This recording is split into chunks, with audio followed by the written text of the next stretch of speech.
and welcome back to another video. Today I'm going to have a vinyl project for you, and we're going to do it on Cricut Design Space. So we're going to go to New Project.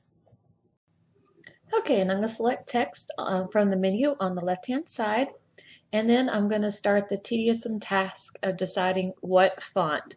There are so many fonts in Cricut Design Space that this can literally take not only do you have all the Cricut fonts, but you also have all your system fonts. So anything that you load onto your computer is also available in your Cricut Design Space. So visit sites like freefonts.com or 1001 Fonts and just have fun exploring fonts and looks and everything.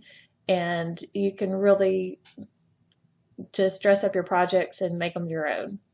So you'll see me here trying several different ones, and I'm just looking for something that's kind of kid-like, you know, because this is, I'm making a little display box from when I took the Grand Boys to the Crayola Experience here in Plano, and they made wax hands, they named their own crayon, they melted a crayon into a car, so lots of different fun things that you can do at the Crayola Experience. So I decided to make a whole display box for all the stuff.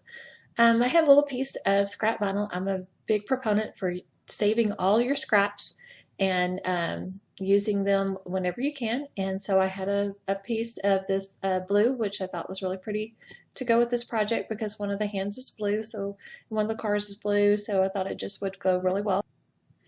And here's a little tip when you're weeding words like this.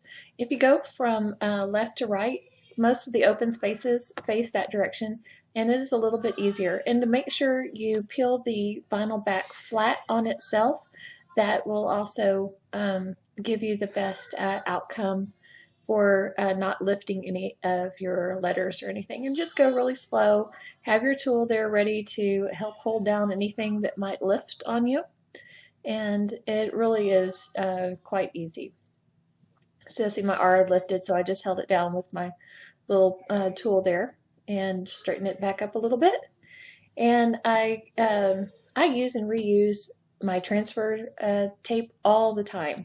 And so I just went to my box and found a piece that was big enough to cover the whole thing. And then I peeled it off its liner. I put the liner down so I had a place to adhere it to, and then stuck it on. And now again, I just peel that liner for the vinyl back onto itself, and it comes off real easy without lifting anything.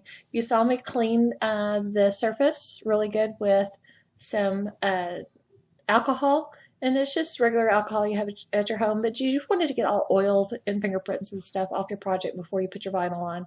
And again, peel that back on itself really slow, replace it back on its liner, and that way you have it for another use. So here is a final look at my project. I've got everything hot glued into place and my Crayola Experience and the date on the front, and it just really makes for a great memory. So I hope you enjoyed this project. I'll have all supplies linked in the video description below, and I'll see you soon in the next video.